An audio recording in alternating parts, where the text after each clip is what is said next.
Welcome back for another book review. Once again, we are recording with the phone because it's the same day as yesterday when I talked about that book, Meditations for Healing. Yep, I just set up the next book and we're rolling with it. So here we are for The Magic of Flowers by Tess Whitehurst. So this book is supposed to be kind of a sort of guidebook thing, like a reference book you would have on a shelf. I definitely don't recommend reading it cover to cover. It is very boring to do such. But that said, honestly, the first thing, and it's something that I think another review had mentioned, and that is there are no pictures to go along with this. So a lot of these, unless you know your plants, you're going to be going, what is this? Because like there's no picture. And a lot of us, I feel like we don't know every single flower that's out there. And especially some that it's not even necessarily like saying what region it typically grows in. Granted, in our modern world, we got plants growing from all over the world. Like we, transplant them all over the place. So not exactly helpful, but there's zero pictures to show what these look like. And of course you have some that you'll know. Most people are familiar with like a daisy or a rose or like a sunflower. But there's a lot of them that you're like, I don't even know what this is. And I just wish there would have been pictures, whether it was illustrated or like a photograph. And I know it's cheaper for the publishing house to not do that, but I think it would have made this resource a lot better to at least have like a vague idea, like the cover. Do that for the individual flowers that we're talking about. So you can be like, oh, that one, that's what it looks like. Because a lot of them, again, I don't recognize, and I don't know that a lot of people would recognize. So the next thing with this book, and I noticed this pretty early on, so it was, I think, page 22, and the flower, I was like, because the name is really weird, but it ended in belladonna, and I'm like, I swear I have heard that is one of the poisonous ones. Like, everywhere, you hear about belladonna, and it's like, I feel like that's poisonous. It's toxic, right? So I Googled it, and it had like 2 different kinds listed in her entry in this book. And I looked them all up, all 3 of the names, because it had like the first name, then it had in parentheses like this and this. And so I looked up all of those. All of them combined, it was still toxic. So said Google. Everywhere I was looking, I looked at a few different websites. Every single one said it was toxic. In the book, however, no mentions of it.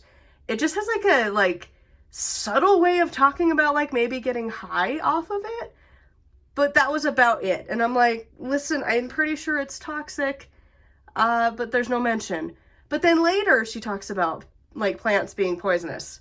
So it just, at that point I had lost trust in her and to mention things that are toxic and or poisonous. And then it just is like, well, which should I believe? And again, she doesn't really ever explain it. And just because of that alone, instantly, I always felt like I had to like double research whatever she's talking about because of that one entry in particular. As for the entries themselves, I was pleasantly surprised that every single one had a decent amount of stuff. There was a few different ways that you could use the plant, and then there was always like at least 1 or 2 rituals or spells to do. And I thought that was really lovely to have, and that it would take a lot of work to have that for every single entry, because there is quite a bit in here, and it didn't feel like, because again, a lot of these I didn't know, so when I came across the ones that I did, there was always stuff that I had ideas for, and I was like, ooh, that is a good way to use this. Now, again, I still feel like I would research them a little bit more from this book, but like, it's not a bad resource. Definitely the overall for this book is just in the meh category, because again, not having pictures for a resource like this, it really needed it.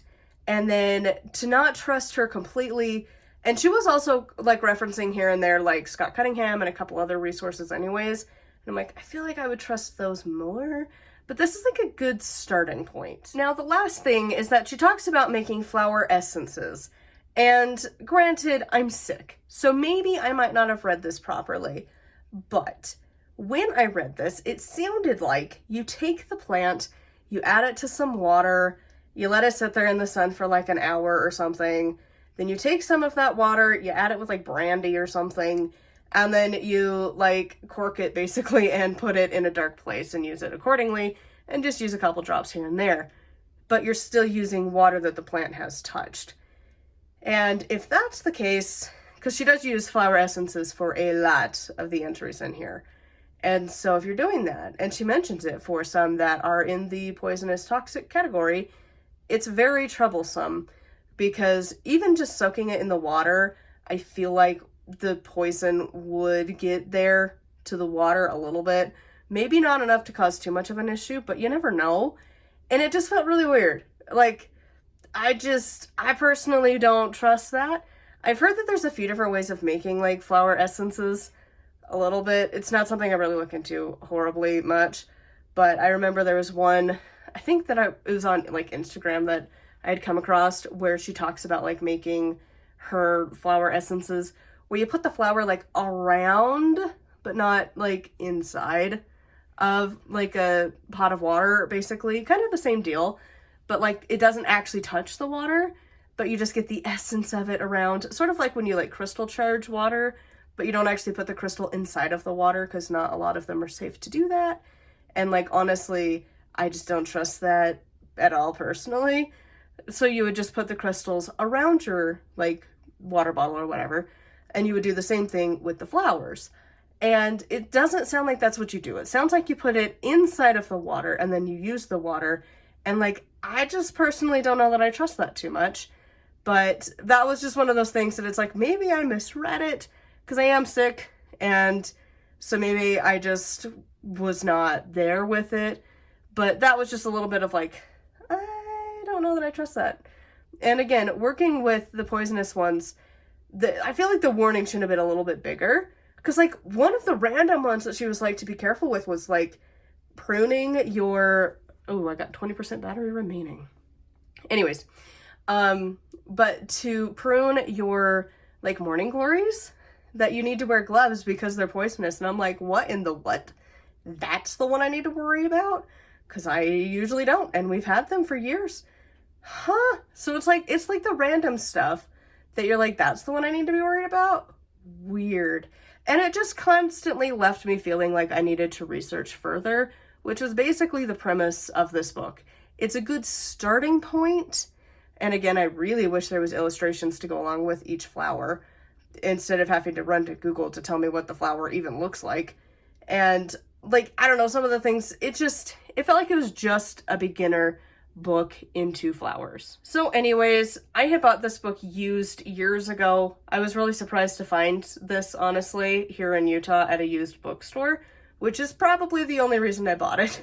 So that said, I would love to hear your thoughts on this one in the comments down below.